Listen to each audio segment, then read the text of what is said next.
Hola, buenos días. Ah, Muchas gracias por venir. Yo pensaba que no íbamos a tener mucha gente un tercer día de Madrid Fusión de Drink Show a las 12. Siempre es un momento bastante complicado. Por otra parte, empezando a las 12:05, terminando un poco antes de la 1, es un momento ideal porque después de esto podemos ir a tomar un vermut y seguir hablando de esto. Primero, muchas gracias a The Drink Shows por invitarme, a Izaguirre también por patrocinar la charla y haber proporcionado algunos de los datos que vamos a comentar ahora mismo. Ah, Me he prometido no hablar demasiado de historia, que es mi especialidad en cuanto a vermut y a bebidas. Yo creo que no voy a poder cumplir con mi compromiso, pero lo que vamos a intentar hacer hoy, sobre todo, es hablar un poco del momento en el que se encuentra el vermut en cuanto a ventas, a tendencia, a tipo de consumo. Y acabaremos hablando un poco de los desafíos o los retos que esperan los profesionales de la hostelería que quieren trabajar con el vermut, porque aquí en España es una bebida muy importante, pero tiene una diferencia en el tipo de consumo, de momento consumo, con respecto al resto del mundo. Y si aquí estamos en el Drink Show, me imagino que mucha gente que acude son gente con interés con coctelería, y aunque el vermut es un aliado natural de la coctelería, en España tenemos un problema para hacer la unión entre estos dos públicos, que el vermut español sigue alejado de la noche y la noche sigue alejada del vermut. Y vamos a ver algunos casos de gente que han logrado un poco cambiar este tipo de cosas a nivel internacional como en España. Comenté que no iba a hablar de historia, como veis, primera pantalla y ya estoy hablando de historia. O sea, porque tenemos que hablar un poco rápidamente de dónde viene lo que tenemos, ¿no? Que al final el vermut, un vino aromatizado con ajenjo como ingrediente principal, en su faceta moderna, no vamos a hablar de los griegos, vamos a hablar solo en la antigüedad, solo vamos a hablar de su faceta moderna. Como todos sabéis, ¿no? Nace a finales del siglo XVIII en Italia. Y de allí es una historia de un triunfo. El vermut es la bebida que crea el momento del aperitivo, que se va a extender por toda Europa y luego por el mundo. Unos años después de los italianos, ahora no da el momento, es el momento para ver los detalles y lo que ocurrió exactamente, pero vamos a resumirlo diciendo que a principios del siglo XIX el vermut francés nace. Mitades del siglo XIX, 1838, es cuando llega a Estados Unidos. Puede parecer un detalle, ¿por qué mencionar cuando llega a Estados Unidos, sino cuando llega a Rusia, por ejemplo? Pero es importante porque es al llegar a Estados Unidos que el vermut poco a poco deja de ser esta bebida que se bebe solo en los bares, en los cafés de la antigua Europa. Es cuando empieza a convertirse en esta herramienta esencial de los bartenders, cuando nace el Dry Martini en Manhattan, que es un hito en la historia del vermut. Cuando llega a España, pues llega en los años 1870. Hay muchas marcas que comentan que son o que intentan explicarnos que son la primera marca de España. La verdad es que la primera marca de España ha desaparecido hace muchísimo tiempo y nace cerca del 70-71. Lo curioso es que el vermut nace en España cuando España tiene un rey italiano, un rey de Piamonte, Amadeo de Saboya, que se queda aquí ni 2 años, creo, y que es cuando de repente unos españoles dicen, aquí tenemos una oportunidad para lanzar nuestra propia versión de este producto, porque si vienen los italianos, vamos a consumir productos italianos. Pero el verdadero boom se hace en los años 80 del siglo XIX, 1880. No es casualidad, por ejemplo, que Izaguirre, pues la fecha oficial de nacimiento de la marca es 1884, porque es durante esta década que se establece de verdad un negocio del vermut en España, centrado concretamente en la ciudad de Reus, donde hoy todavía hay 3 elaboradores, pero en su tiempo llegó a haber más de 20, ¿vale? ¿Por qué se establece allí? Bueno, es que estas cosas nunca se saben, pero se establece allí básicamente porque tienen vino y porque tienen conocimiento de la destilación. Una vez que tienes vino y destilación es mucho más fácil elaborar extractos y crear el vermut. Hoy, como entonces, ¿no? Tenemos vermut elaborado en toda la península, pero Reus es donde de verdad nace esta industria. 1900, una fecha importante porque es cuando vemos por primera vez la prensa hablar de la hora del vermut. Es cuando el consumo del vermut como acto social nace tanto en Barcelona como en Madrid. En Barcelona viene de la mano de una gran casa italiana que no voy a nombrar porque todos conocéis. En Madrid específicamente pues no es ligado a una marca concreta, pero sí es ligado a un sitio concreto, que es Sevilla, donde la parada de metro Sevilla, donde se instalan los cafés y las terrazas que sirven el vermut, donde la gente pasa a la hora del aperitivo, a la hora del vermut. Lo que pasa es que entonces la hora de aperitivo en España no era la 1 como hoy, sino que era las 7 de la tarde, con lo cual tuvimos un gran cambio en 100 años y que es un cambio que todavía podemos ver hoy en día su influencia en el sentido de, vamos a ver algunos de los datos luego, la gente no toma vermut a las 7, ya no, solo lo toma a la 1. Pero ¿por qué no volver a hacer como los españoles del principio del siglo XX?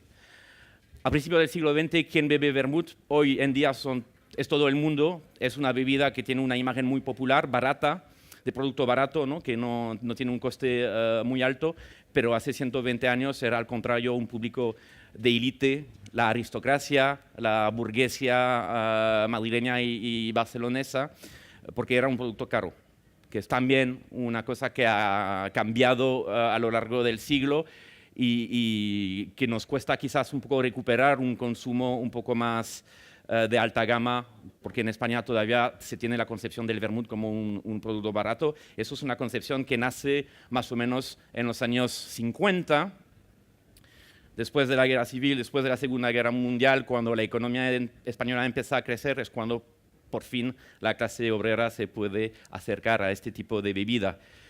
La hora del vermut en los años 10 era la hora del teatro o del cinema. En los años 50 el vermut patrocinaba a la liga de fútbol. Ya vemos que no estamos hablando de los mismos públicos. Luego pues llega el declive. Este declive nos toca en los años 70, pero es un declive que no solo es español, es un declive que es internacional. Es una caída tremenda del consumo de todos tipos de bebidas de alcohol. Vi hace poco un dato interesante, porque normalmente cuando estamos entre gente del mundo de las bebidas discutiendo de un poco lo que ha pasado y por qué está cayendo tal bebida, por qué está subiendo otra bebida, en particular la gente del vino siempre dice lo mismo, echa la culpa a la cerveza, echa la culpa a los destilados, pero el verdadero culpable del declive del alcohol es el agua. Porque lo que ha pasado no es que la gente haya dejado de beber vermut o de beber vino para pasar a cerveza o pasar a alcohol, es que la gente ha dejado de beber alcohol. Cuando vemos los datos, vemos que más o menos el consumo de cerveza es fijo, a través de los últimos 30 años incluso, el de destilados es fijo, el que ha caído mucho es el del vino. Lo que ha pasado es que la gente bebe sodas, bebe agua, bebe lo que sea que no tenga alcohol. El enemigo siempre es el agua, siempre. Pero bueno, dentro de esto, ¿por qué tenemos un declive del consumo del vermut? Hay cosas múltiples. La primera siempre es un tema de ley, ¿no? Sabemos que el Estado, cuando decide bajar, subir, añadir impuestos, siempre va a tener un efecto sobre el mercado. En el caso concreto del vermut, a mí me comentaron pues muchas marcas, ¿no? que hubo un gran cambio a finales de los años 70 cuando intentaron ir en contra del negocio de la venta a granel para favorecer la venta en botellas. Impusieron a cooperativas, a veces muy pequeñas, instalar cadenas para embotellar. Efectivamente, eso es un costo muy importante y algunos elaboradores pequeños dijeron, pues, no me merece la pena, ¿no? Y así se trasladó parte de este negocio que se hace más o menos casero hacia las grandes marcas. Izaguirre, por ejemplo, pero otros elaboradores también hacen vermuts para tercero, y esto es algo que fue fomentado por estos cambios de legislación. También tenemos un cambio generacional que fue importante en los años 70. Sabemos, siempre es así, al final, el hijo nunca bebe la bebida de papá. En Estados Unidos eso ocurrió que en los años 60 los jóvenes de la generación del 68 descubrieron las películas francesas y empezaron a beber vino y dejaron de beber alcohol, cócteles, porque cóctel era la bebida de papa, de Don Draper, y el hijo quería hacer algo diferente. Pues aquí lo que ocurrió es que son bebidas que nosotros sabíamos que los españoles consideraban como tradicionales, que desaparecieron poco a poco. Una de ellas es el vermut, eso también ocurrió en Italia. Por eso, cuando hablamos con productores de vermut, suelen mencionar la cerveza como el demonio, ¿no? Porque la gente se puso con la cerveza. Repito, el demonio no es la cerveza, es el agua, si no está fermentada. Preocupación por la salud también, estas dos cosas van de la mano, una baja del consumo de alcohol porque la gente bebe otra vez agua, hace deporte, es cuando empiezan a venderse aguas embotelladas. La gente, bueno, dice, el alcohol es malo para nosotros, hay campañas estatales y obviamente si el alcohol en general sufre, pues el vermut también va a sufrir. Las nuevas tendencias de consumo, ya sea la cerveza o algunos tipos de combinados que quizás no se tomaban. Y una concentración del mercado, ¿no? Que pues a nivel internacional siempre hubo dos actores muy importantes, dos marcas italianas.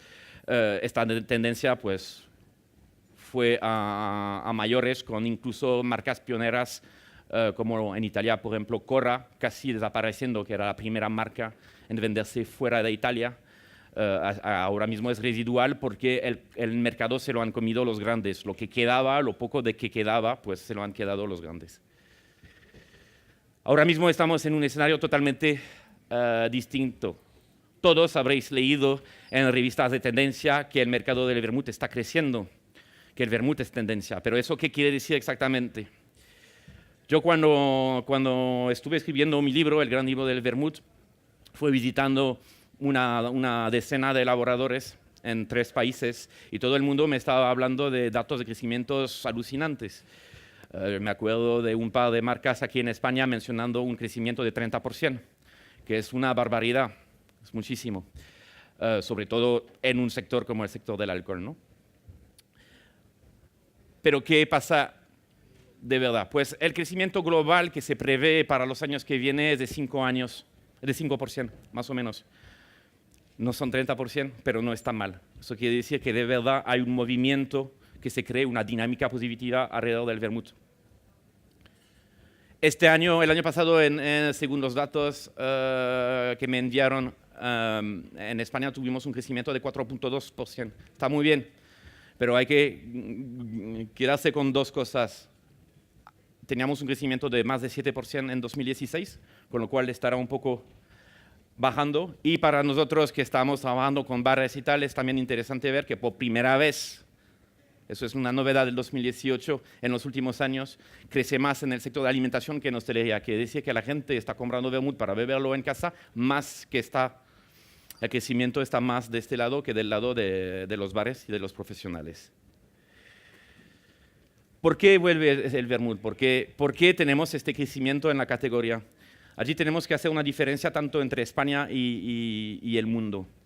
En el mundo, vamos a ver un poco unos datos sobre el consumo, pero en el mundo lo que lidera la tendencia del vermut es la coctelería. Nuevos vermuts están apareciendo en el mercado porque cocteleros quieren tener nuevos sabores, quieren volver a intensidades del pasado o tener nuevas opciones para ofrecer a sus clientes. Porque el vermut sobrevivió a la crisis de los 70 y de los 80 gracias a la coctelería. Seguramente si los americanos no están bebiendo Manhattan y Negronis y Dry Martinis durante los años 80, el declive del vermut hubiese sido aún peor. Todos conocéis el Quina San Clemente, por ejemplo, que no es un vermut, que es un vino a la quina, que se publicitaba en los años 70 como algo para los niños. Obviamente ya no se puede hacer esto. Es un tipo de bebida que habían en todos los países europeos que han desaparecido por completo. Una de las razones es porque los cocteleros no las utilizaban. Pero España es diferente. España es el único país, quizás con Argentina, donde el vermut se bebe de verdad puro. O sea, que tenemos copas de 9 centilitros de vermut, 10 centilitros de vermut y no lo mezclamos o apenas. Entonces allí las tendencias van por otro tipo de camino. La crisis fue un factor muy importante. Primero porque un vermut puede costar, ¿qué? 2,50 €, 3 euros, comparado con los 11, 12 euros que cuesta una copa de gin tonic. Podemos pasar el mismo tiempo, media hora con los amigos, con una copa a 2,50, una a 12, pues para mucha gente la decisión era muy fácil. La crisis también tiene otra consecuencia, siempre es igual, de hecho, que volvemos hacia lo nuestro. De repente lo de fuera no parece tan bonito porque, no sé, a lo mejor la gente empieza a pensar que tienen que comprar lo local porque como lo están pasando mal las empresas nacionales, hay que ayudarles, ¿no? En las tendencias, en lo gastronómico siempre es igual. Si hay una crisis económica, la gente quiere recuperar las recetas del abuelo. Entonces, esta bebida que había abandonado la generación anterior porque era la bebida de papa, fue recuperada porque esta bebida del abuelo. Volvemos al vermut por ese tipo de cosas. También queremos productos menos industriales, por eso la moda del artesanal. ¿Por qué digo moda?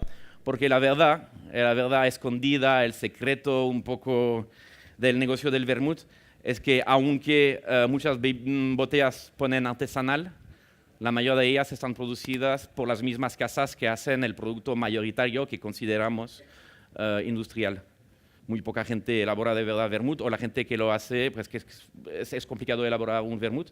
Con lo cual, como hostelero, hay que tener bastante cuidado e intentar educarse sobre la categoría, porque si no vais a vender como gallego un vermut elaborado en Barcelona, que se me ha dado el caso más de una vez, que es un poco curioso mandar desde Lugo el vermut para embotellarlo en Barcelona, no tiene mucho sentido. Pues no tiene sentido porque no se hace. Y la otra última tendencia que es quizás fundamental ahora para los negocios de hostelería es un crecimiento del consumo diurno. La noche pierde consumo y el día gana. Y eso obviamente tiene implicaciones sobre las ofertas de los locales y sobre los momentos en los cuales los locales pueden crecer y pueden hacer más dinero. The Drink Show es muy orientado al público de destilados de alta gama y de coctelería, que es un público de noche. Pero el futuro quizás no se encuentra en la noche.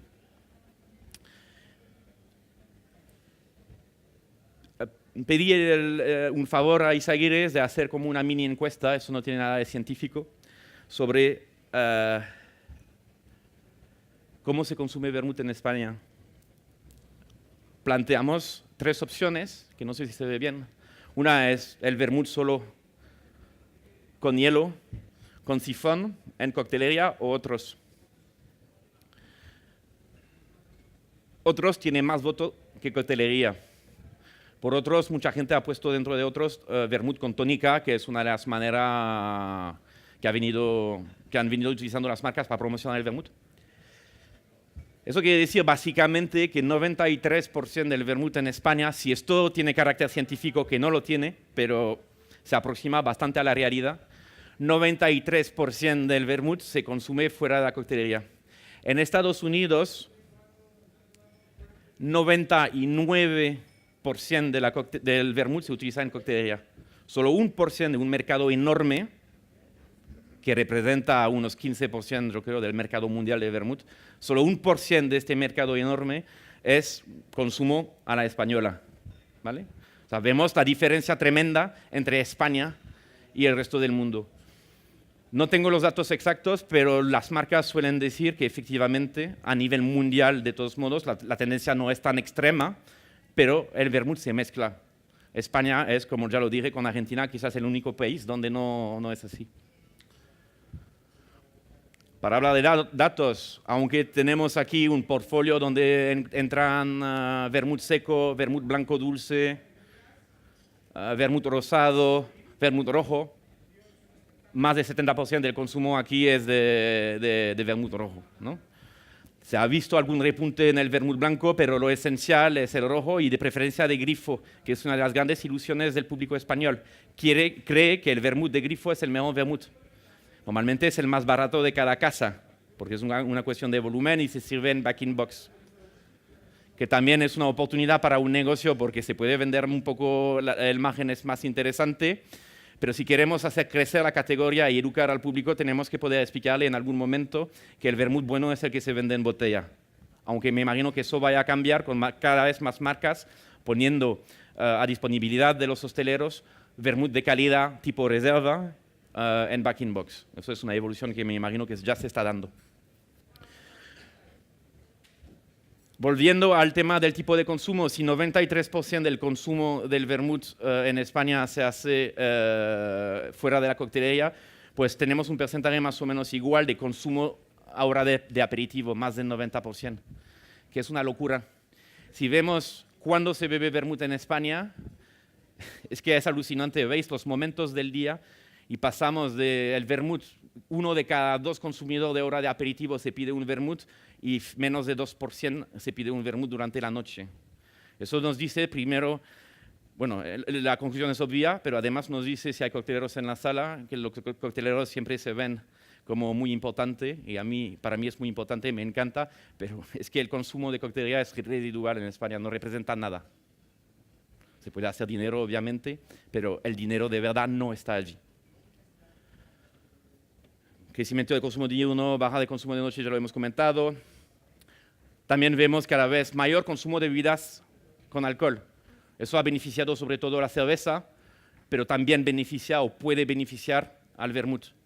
Si la gente bebe menos duro, sigue siendo sigue teniendo una demanda alta de bebidas con alcohol, pero quizás algo menos fuerte como el vermut tiene posibilidades para convencer a este público que quiere beber menos ron, por ejemplo, siendo el vermut al contrario de algunas cervezas clásicas, ¿no? Algo que tiene complejidad, que tiene cuerpo, que tiene intensidad aromática. Eso, el crecimiento de la marca artesana es algo que se ve porque el mercado del vermut, si algunas marcas están comentando crecimiento de 30%, no es que están mintiendo cuando el mercado está subiendo 5% o 4%.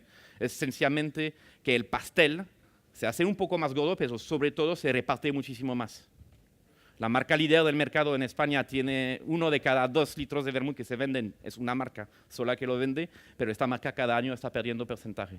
Y este porcentaje, en lugar de concentrarse en otra marca, se concentra en muchísimas marcas.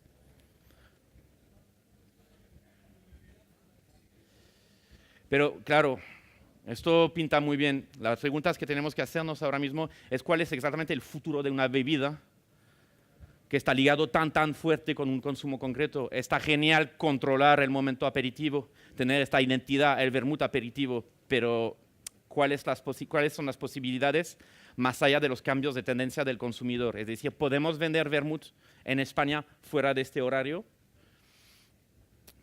Ahora mismo también la gente está utilizando vermut hablando de bebida saludable. A mí me comentaron en Cataluña hace unos años que la gente iba a hacer running y después de hacer running se iba al bar y tomaban un vermut. Muy bien, pero un poco contraproducente. Un vermut tiene 120, 130 gramos de azúcar por litro, es más que la Coca-Cola. Entonces, en algún momento tenemos que pensar si esta idea de consumo más saludable que un destilado, que es cierto, si este de verdad tiene futuro. Este aspecto de la propaganda, ¿no? del vermut. Y la pregunta esencial para mí es cómo podemos llegar a la noche. Muchas marcas han intentado llegar a la noche haciendo vermut con ginger ale, por ejemplo, pero eso no interesa a nadie. Vamos a hacer un breve viaje a Estados Unidos en un momento para presentar precisamente un local que sí lo ha conseguido. En Estados Unidos, como lo hemos comentado antes, nadie bebe vermut, solo. Ellos sí, Dante, Nueva York, es uno de los mejores bares del mundo, según Drinks International, bueno, según World's 50 Best Bars, perdone. Están dentro del top 10. Lo que han querido hacer es utilizar un formato italiano, típico de aperitivo, pero haciéndolo a las formas americanas. Allí venden 1.500 Negronis a la semana. Son más de 200 al día. El Negroni ahora mismo es un combinado de moda a nivel internacional. Ellos lo que hicieron es crear una carta con variantes del Negroni. No solo es tomar un Negroni, sino Negroni de chocolate, Negroni blanco. Esto está ayudando a crear un interés, una dinámica acerca de esta bebida. También cuentan con un grifo de vermut, como en España. Lo que pasa es que ellos han puesto vermut seco. El vermut seco casi no se bebe en España y a nivel internacional solo se bebe en coctelería. Pues este local será el único local en el mundo en haber conseguido vender vermut así. Atraen al cliente por el grifo, por la presentación, que podéis ver que tiene uva congelada, y lo hacen un poco más ameno porque el vermut seco a veces es muy vegetal, como le falta el azúcar para hacerlo más redondo, ponen un poco de agua con gas. Obviamente el mercado estadounidense es muy diferente al mercado español, pero creo que puede inspirar a los hosteleros a pensar outside of the box, a pensar diferente, a no tener el concepto que siempre tenemos alrededor del vermut, sino a intentar buscar diferenciarse con cosas de otro estilo. Un caso de éxito claro en España sería Señor Vermut. Veremos que los datos son bastante distintos. El Señor Vermut en Barcelona no es el único. Me acuerdo perfectamente de haber ido un día, parar un día en Burgos. Al lado de la catedral hay un sitio que se llama Vermutería Victoria. Está hasta arriba. Y me comentó, el dueño había instalado un contador de vermut, como hay en el dry martini con los dry martinis, salvo que él lo hace con el vermut. Venden, yo creo que más de 500 litros de Aperol para el Aperol Spritz, que es el número 1 en España para esto. Y Burgos no es una ciudad tradicional del vermut, no había en este momento otro negocio de vermutería. Obviamente Barcelona es otra cosa, porque Barcelona siempre hubo consumo de vermut, aunque desapareció porque les pareció demasiado antiguo, mientras en Madrid seguíamos con las bodegas de toda la vida. Ellos se cargaron estas bodegas en los años 90, después de los Juegos Olímpicos. Y bueno, sitios como Señor Vermut ahora mismo están haciendo tendencia internacional. Ellos sí que consiguen vender vermut por la noche, pero venden vermut por la noche porque se llama el sitio Señor Vermut. Es decir, que la gente va allí a por esto. Entonces está muy fácil de este punto de vista, pero para un local normal es menos obvio. Aquí tenemos en Madrid mismo pues, un ejemplo interesante con el Viva Madrid de Diego Cabrera y de su equipo, que es una taberna de toda la vida.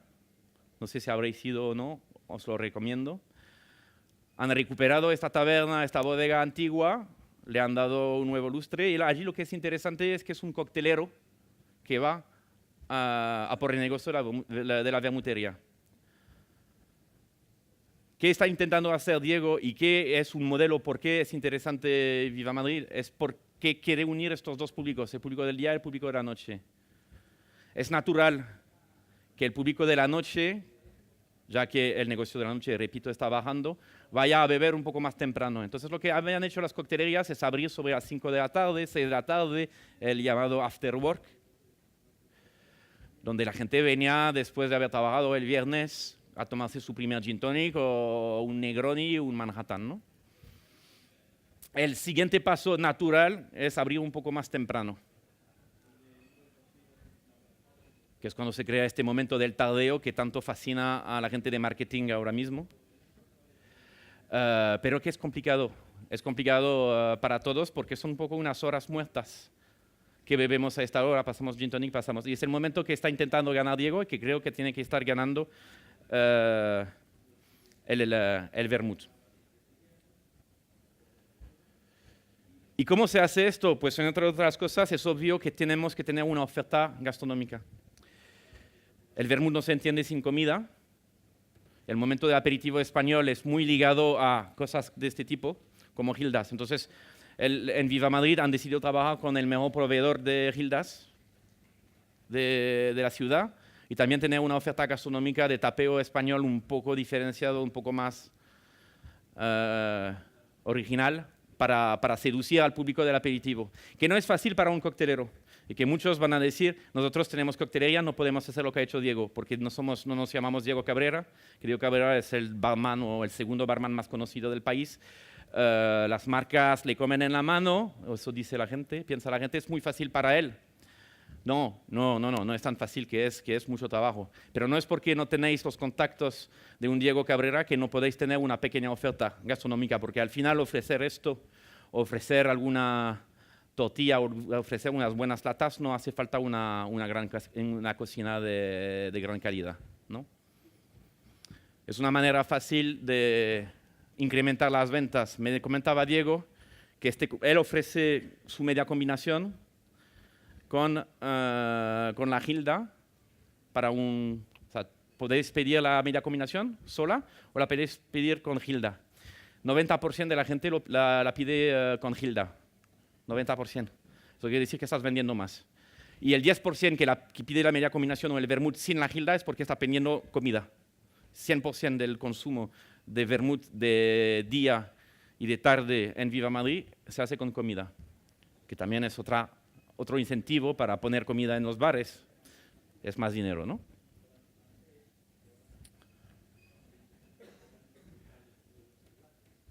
Sí, los cocteleros se tienen que poner a tener una oferta gastronómica un poco más desarrollada, aunque tampoco tiene que ser muy compleja. El tema es cómo hacen los hosteleros, los restaurantes, para vender vermut de otro formato, para poder llegar a este público de la copa. Yo sé que cuando estamos hablando con gente de restauración, cuando estoy dando formaciones sobre coctelería o lo que sea, siempre es lo mismo. Es que es complicado la coctelería. Hay que contratar a alguien que sepa de coctelería, hay que saber tener la herramienta, tener la técnica. La verdad es que el vermut es muy interesante. Es que como es una bebida ya compleja de por sí, no requiere de muchas modificaciones, no requiere muchos trucos, de mucha técnica para poder hacer algo bueno. Por ejemplo, la media combinación, que es un poco el cóctel oficial de Madrid. Durante mucho tiempo, en los últimos 20 años, para tomar una media combinación teníamos que ir al Lardi. Ahora mismo ya hay más oferta. La media combinación al final es una cosa muy sencilla, que es una combinación de vermut, de ginebra, de toque de licor de tipo curazao o triple seco y quizás de bitters tipo angostura. Cualquier persona puede hacer esto. De hecho, Lardi no es una coctelería, no tiene coctelero y sirven media combinación todos los días, ¿no? Pues eso, la media combinación es un trago perfecto para reintroducir este tipo de hábitos antiguos que unían los dos mundos, el mundo del cóctel y el mundo del aperitivo, el mundo del destilado y el mundo del vermut en España. No hace falta personal experimentado y además cuando se sirve esto, se sirve un trozo de historia de España. Pero también podemos hacerlo como los italianos. Los italianos, al contrario de los españoles, los italianos no beben vermut solo. Ya no. Vais a Turín, nadie quiere beber vermut. Lo que quieren es tenerlo mezclado. La hora del aperitivo italiana, que es a las 7 de la tarde, que también se acompaña de buena comida, es con lo que nosotros llamaremos coctelería, como el americano. Pero al final, ¿qué es un americano? Un americano es algo de bitter tipo Campari, algo de vermut y agua con gas. Eso lo puede hacer cualquier. O sea, de hecho, el chico de 18 años que entra en hostelería y que hace su primer servicio puede aprender a hacer un americano en 10 minutos.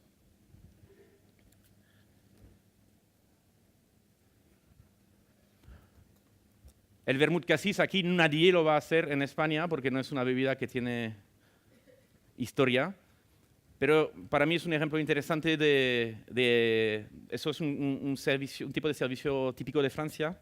Los franceses, como inventaron el vermut extra dry, como lo comenté antes, solo se bebe en dry martini. Incluso ellos en el siglo XIX no lo bebían solo, lo mezclaban con licores o con siropes de limón o licor de cassis.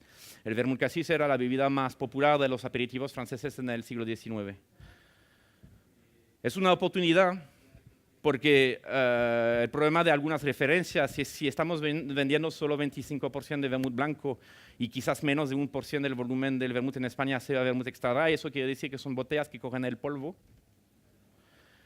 Un vermut no deja de ser vino. Si lo dejamos en el bar o en el restaurante coger polvo, se pone malo. Entonces hay que gastarlo, ¿no?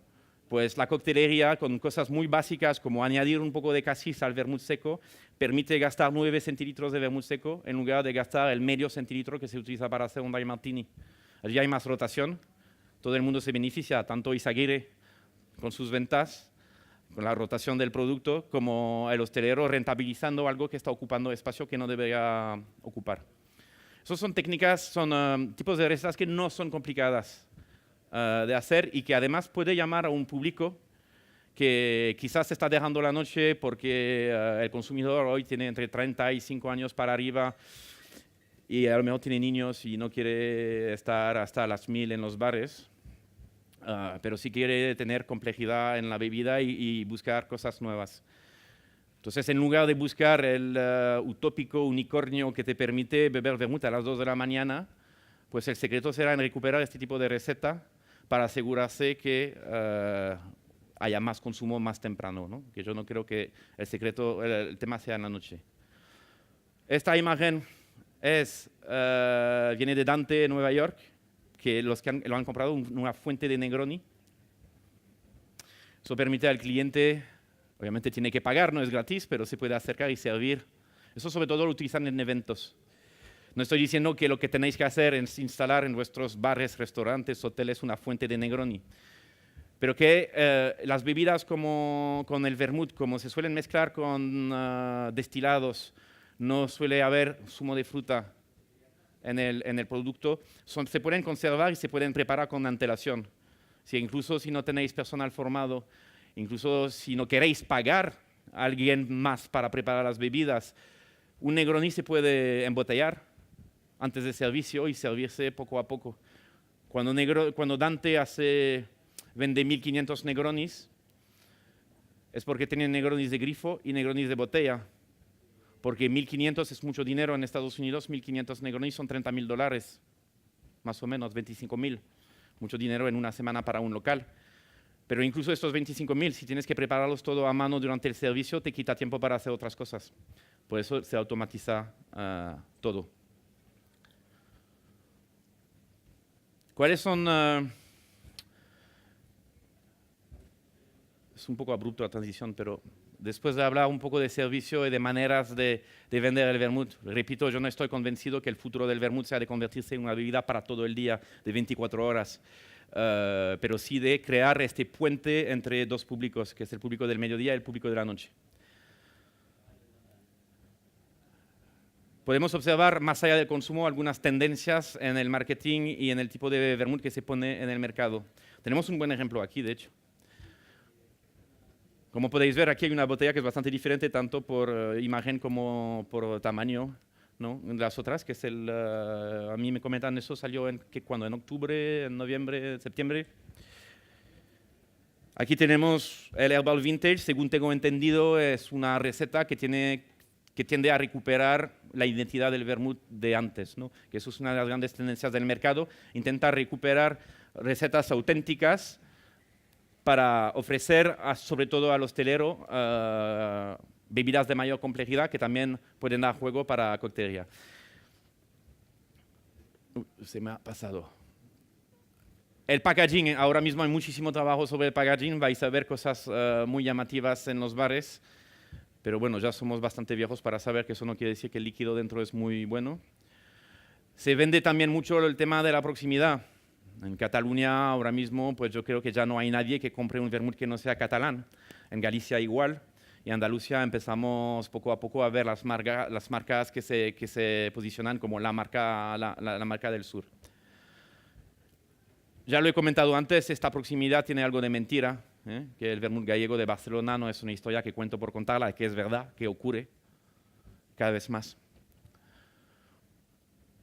Otra tendencia, voy a sacar el tercero, volveré después. Otra tendencia que estamos viviendo es gente que utiliza vinos específicos.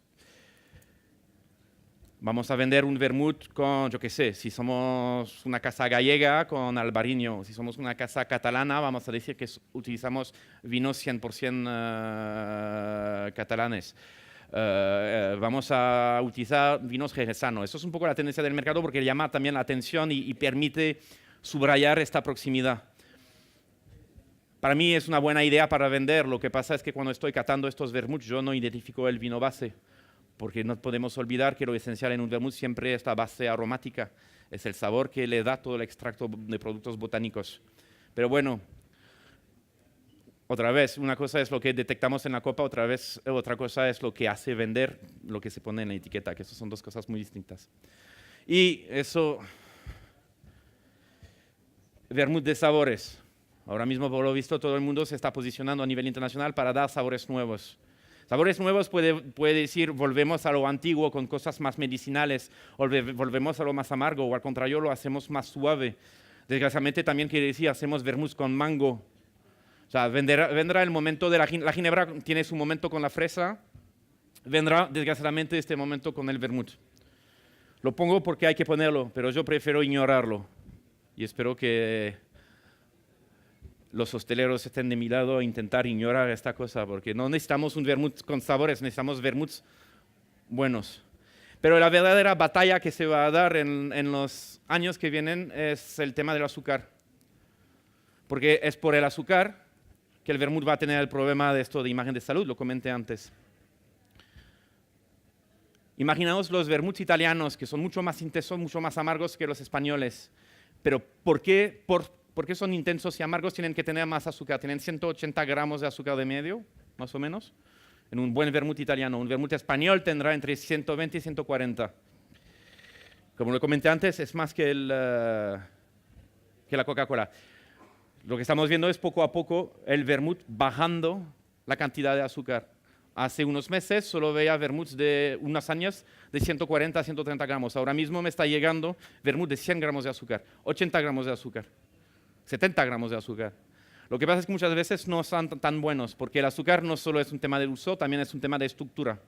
Entonces todavía le queda mucho recorrido a esto. Pero la marca o el profesional que no sepa recomendar un producto con menos azúcar, o la marca que no haya desarrollado opciones alternativas, va a sufrir en los años que vienen. Por eso estamos viendo en Estados Unidos de ya hace unos años gente haciendo vermut con miel. Hay una marca en España que lo está haciendo también. Algunos van a seguramente intentar trabajar con stevia, aspartam. Yo no estoy convencido del resultado que darán esas cosas. Me parece más interesante hacer, como lo hacen algunos, utilizar, en lugar de añadir azúcar, utilizar mosto, utilizar mistelas, que tienen la fruta, el azúcar natural de la fruta, o vinos generosos, porque por lo menos podemos comunicar al consumidor, sí, vale, hay mucho azúcar, pero es azúcar natural. Y eso normalmente tranquiliza mucho más al consumidor que el añadido de azúcar, que es la forma tradicional de presentar, de hacer el vermut. Para concluir, hablando de los retos y las oportunidades, yo creo que es ahora mismo un momento muy excitante para el vermut. Hace varios años que lo vamos viendo, una categoría que crece alrededor del 5% por año a nivel internacional y más o menos igual en España. Es una categoría que hay que tener muy en cuenta, una categoría que está ligada al momento del aperitivo, es una categoría que tiene mucho futuro. Vemos una tendencia en la coctelería para tragos con menos alcohol, menos carga alcohólica. El vermut en este sentido es una herramienta muy buena porque si quitas alcohol, quitas sabor, pero si tienes vermut sí que sigues teniendo la complejidad. Con lo cual, esto quiere decir que el vermut va a seguir teniendo viento en popa. Es un momento que va a permanecer más en el tiempo. Y además, el vermut español de verdad está en su mejor momento. Hace algunos años casi no había exportación, sobre todo exportación a países importantes como Estados Unidos para consumo de calidad. En Minnesota, Estados Unidos, Minnesota, hace menos 25 grados hoy.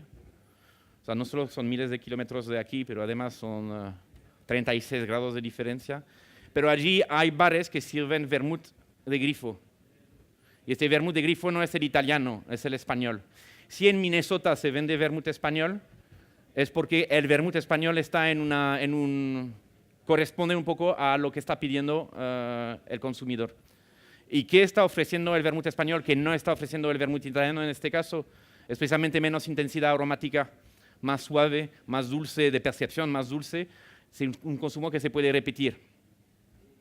Entonces aquí vemos marcas que están buscando poco a poco perfiles más agresivos para otro tipo de consumo en España, pero fuera lo que está haciendo tendencia es al contrario, un vermut que nos ofrece posibilidades de consumo puro, etc. Obviamente, como lo comentamos antes, 1% del consumo en Estados Unidos, pero hay esperanza de que esté creciendo, y cuando habléis con importadores en Estados Unidos, lo que comentan siempre es que lo que van a vender, lo que pueden vender, será vermut español y no tanto el italiano, muy a su pesar.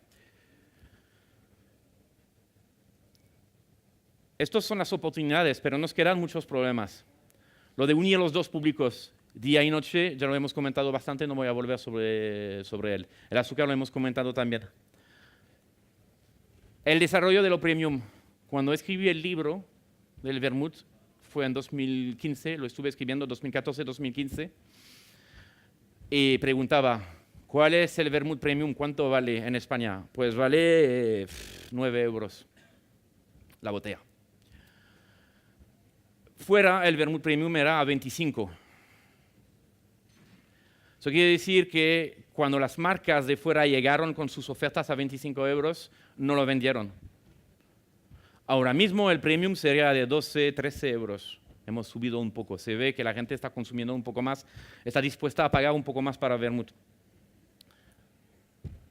Pero seguimos muy lejos de lo que se hace a nivel internacional. De hecho, cuando se introducen marcas de fuera que tienen un precio alto en Alemania, en Francia, lo que tienen que hacer ahora mismo es vender casi a precio de coste. Vemos vermuts que se venden a 25 fuera, que se venden aquí a 15, porque si no, no hay mercado. Entonces, eso es el reto de las marcas, conseguir desarrollar el premium. Eso se puede hacer vendiendo el vermut como también una opción de consumo, de coctelería, etcétera, por supuesto. Y sobre todo, y eso yo estoy hablando por mí para que me den más trabajo, hay una falta de conocimiento de la categoría que es abismal. Es alucinante lo que la gente desconoce. La gente hoy en día más o menos entiende cómo se hace una ginebra, lo que es una ginebra. Obviamente no conocen la diferencia entre varios tipos de destilación, pero por lo menos la ginebra lo tienen claro en la cabeza, y cuando van a un bar saben si quieren una ginebra seca, si quieren una ginebra cítrica o si quieren una mierda con fresa. Para el vermut no existe este conocimiento de categoría. Mucha gente ni sabe qué se hace con vino. Eso es una de las grandes tareas pendientes, porque mi convicción es que no podemos hacer crecer una categoría o un producto si el consumidor no sabe por lo menos cómo situarse dentro de la categoría. Y desgraciadamente yo no veo muchas marcas o muchos hosteleros haciendo el esfuerzo. No vemos cartas de vermut como hay cartas de ginebra clasificados por perfil aromáticos. Esto no lo vemos con el vermut. Y productores están más ocupados a intentar sacar un vermut con burbuja, un vermut con mango, a ver si algo pega, un vermut con cannabis, a ver si algo pega, que educar sobre lo que es el corazón de su portafolio. Si se trabaja en esto, quizás podremos de verdad aprovechar todo esto y volveremos a hablar en la 10ª edición de Drink Show, no ya de la tendencia del vermut, sino del triunfo, ¿no? Del vermut. Y más o menos es todo lo que tengo para hoy. Espero que no ha sido demasiado caótico. Si tenéis ahora mismo algún comentario, alguna pregunta, si no estáis de acuerdo, que también eso puede ocurrir, o que yo suelo tener razón, que mi trabajo es llevar la razón siempre. ¿Alguna pregunta? ¿Algún comentario? Aquí, sí. Portugal. Portugal, yo no tengo los datos para Portugal, pero no es un país de vermut. Tradicionalmente no lo es. Curiosamente, el quina, estaba comentando antes el quina San Clemente, Santa Catalina, allí se hace quina también, porto quinado. Y me imagino que se ha hecho algún vermut. Lo que pasa es que el mercado es muy pequeño, tienen siempre la mirada puesta sobre España, con lo cual la moda del gin tonic llegó a Portugal después de España, y ahora mismo estamos viendo vermuterías abrir en el Algarve y también en Oporto y en Lisboa. Y algunas marcas de vermut artesanal también se están desarrollando en Portugal, pero no diría que es un mercado esencial. Los mercados importantes del vermut a nivel mundial son Estados Unidos, Italia, Francia, España, Rusia. Portugal no tiene mucho volumen. Tenéis mi correo por si tenéis algún comentario o lo que sea. o alguna pregunta luego. ¿Y ya? Muchísimas gracias. Yo creo que ya, ¿qué hora es? Momento vermut.